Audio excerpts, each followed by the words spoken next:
Bismillahirrahmanirrahim. Assalamualaikum warahmatullahi wabarakatuh.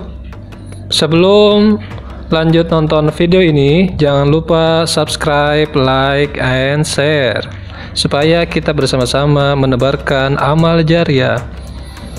Kita masuk materi tentang toharoh. Marilah kita mempelajari masalah toharoh dengan standar kompetensi memahami ketentuan-ketentuan toharoh, dengan kompetensi dasar menjelaskan perbedaan hadas dan najis, menjelaskan ketentuan-ketentuan wudhu dan tayamum, menjelaskan ketentuan-ketentuan segala wudhu dan tayamum, dengan indikator menjelaskan pengertian hadas dan najis serta menunjukkan dasar hukumnya, menyebutkan macam-macam hadas dan cara mensucikannya, menyebutkan macam-macam najis dan cara mensucikannya, perbedaan antara hadas dan najis, pengertian wudhu dan dasar hukumnya, pengertian tayamum dan dasar hukumnya, hal-hal yang membatalkan wudhu dan tayamum, tata cara wudhu dan tayamum, pengertian mandi wajib dan dasar hukumnya, hal-hal yang menyebabkan mandi wajib, tata cara mandi wajib, cara mandi wajib yang benar. Yang pertama, hadas. Hadas adalah keluarnya sesuatu benda dari kubul dan dubur, depan dan belakang maksudnya. Untuk menghilangkan hadas seseorang haruslah berwudu jika berhadas kecil dan dengan mandi besar jika berhadas besar. Hadas kecil dinyatakan hadas kecil atau batal wudunya jika pertama, keluar sesuatu dari dua jalan, kubul dan dubur maksudnya, atau salah satu dari keduanya, baik berupa angin, kentut, atau berupa benda, baik itu benda najis atau suci, baik yang keluar itu biasa keluar atau tidak biasa seperti darah dan lain sebagainya. Hadas besar di antaranya keluar haid, mengharuskan dia mandi besar, nifas, wiladah setelah melahirkan, jima, yakni bersetubuh baik keluar mani ataupun tidak, suami istri. Yang kelima, keluar mani bagi laki-laki baik disengaja atau tidak. Najis. Najis adalah segala sesuatu yang dipandang kotor oleh syara hukum Islam. Najis yang mengenai badan atau pakaian hendaknya segera dibersihkan. Jika tidak segera dibersihkan, akan menimbulkan efek samping yang tidak baik, misalnya kotor, bau, penyakit, dan tidak enak dipandang. Yang tadi masalah hadas, lanjutan slide-nya. Yang kedua, hilangnya akal sebab gila, mabuk, tidur, kecuali tidurnya dalam keadaan duduk tetap yang tertutup pintu keluarnya angin atau kentut. Ini yang cukup dengan berwudu. Yang ketiga, bersentuhan kulit antara laki-laki dan perempuan, sama-sama yang sudah balik atau dewasa, yang bukan mahramnya. Yang keempat, menyentuh kubul atau dubur dengan batin telapak, yakni tangan kita yang dalam, baik sengaja maupun tidak sengaja, baik milik sendiri maupun milik orang lain, baik anak kecil maupun orang dewasa.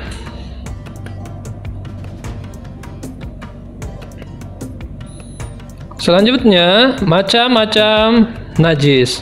Najis, ada najis mukhaffafah, yakni najis yang ringan, ada najis mutawasitoh, najis yang sedang, dan terakhir ada najis mogolajoh, najis yang berat.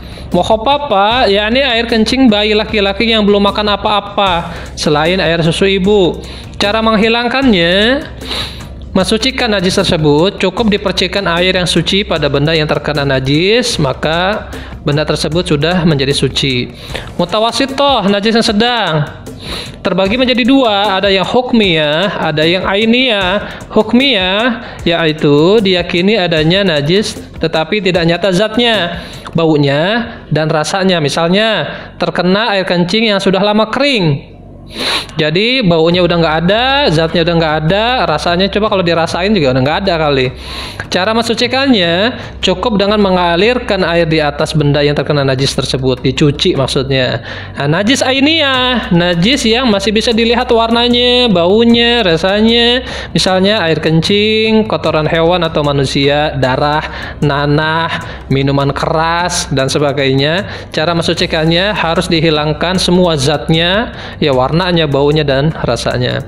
Nah, mugolajoh, najis yang berat nih, yang termasuk najis berasal dari babi dan anjing, baik kotorannya, air liurnya maupun yang lainnya, pokoknya semuanya itu adalah berat. Cara mensucikannya, dihilangkan wujud najisnya dahulu, kemudian dicuci bersih sampai 7 kali siraman, ya, dibilas dengan 7 kali bilasan atau siraman, yang salah satu air tersebut dicampur debu atau tanah.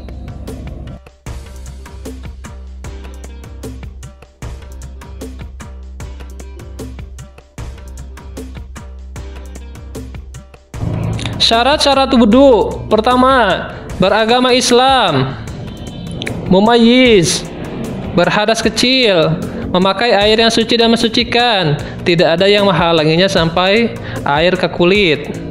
Makanya tato dalam Islam itu haram. Wudu menurut bahasa artinya bersih, sedangkan menurut syara, wudu adalah membasuh anggota badan tertentu dengan air dan dengan syarat-syarat tertentu. Rukun wudu, perhatikan. Pertama, niat. Kedua, membasuh seluruh muka dengan sempurna. Ketiga, membasuh kedua tangan sampai siku. Keempat, mengusap atau menyapu sebagian kepala. Kelima, membasuh kedua kaki hingga mata kaki. Dan yang terakhir, tertib, maksudnya berurutan, nggak boleh silang-silang atau acak.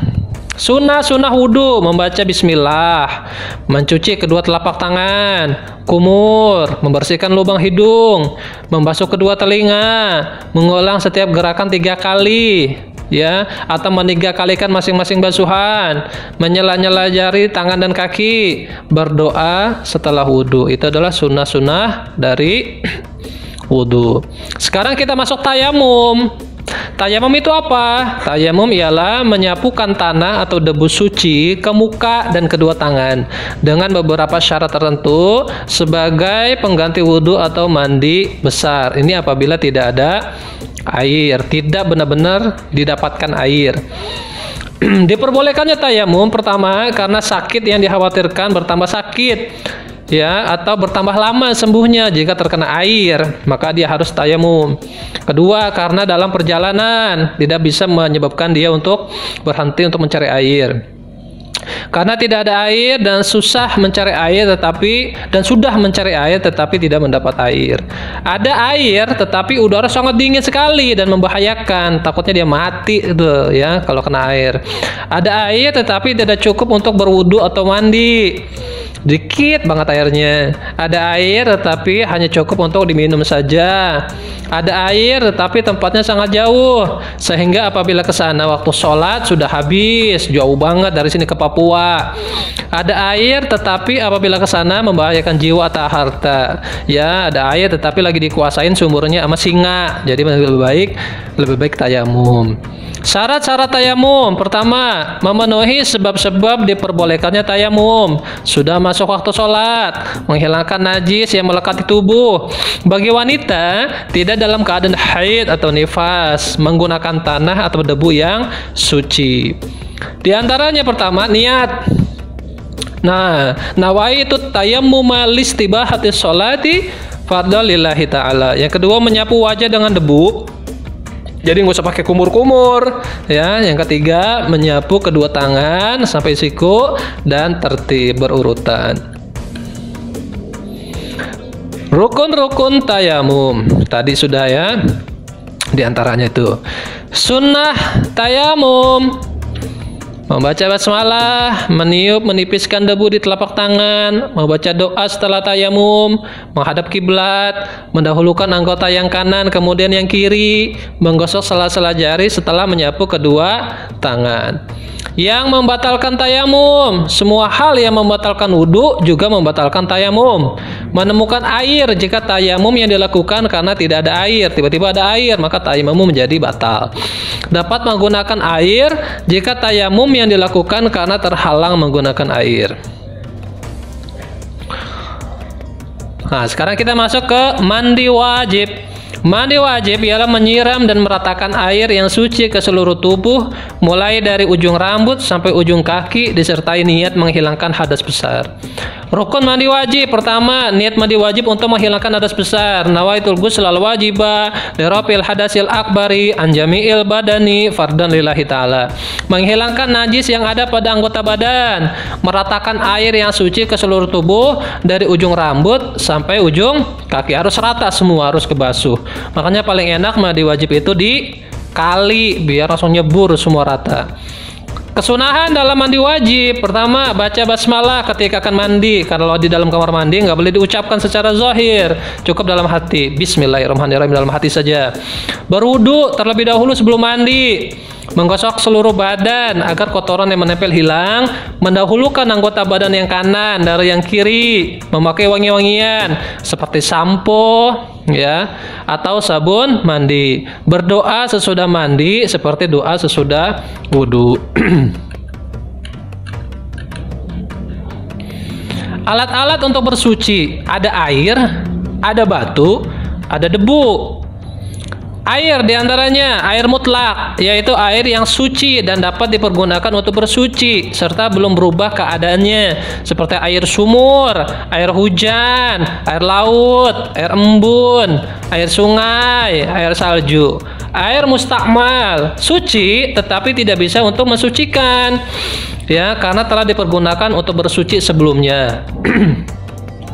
Air musyammas, yaitu air suci tetapi makruh digunakan untuk bersuci, seperti air yang terkena sinar matahari, karena dapat mengakibatkan penyakit kulit tuh. Kalau misalkan toren, kalau kita buka di keran masih panas, lebih baik kita tunda dulu, yaitu air musyammas.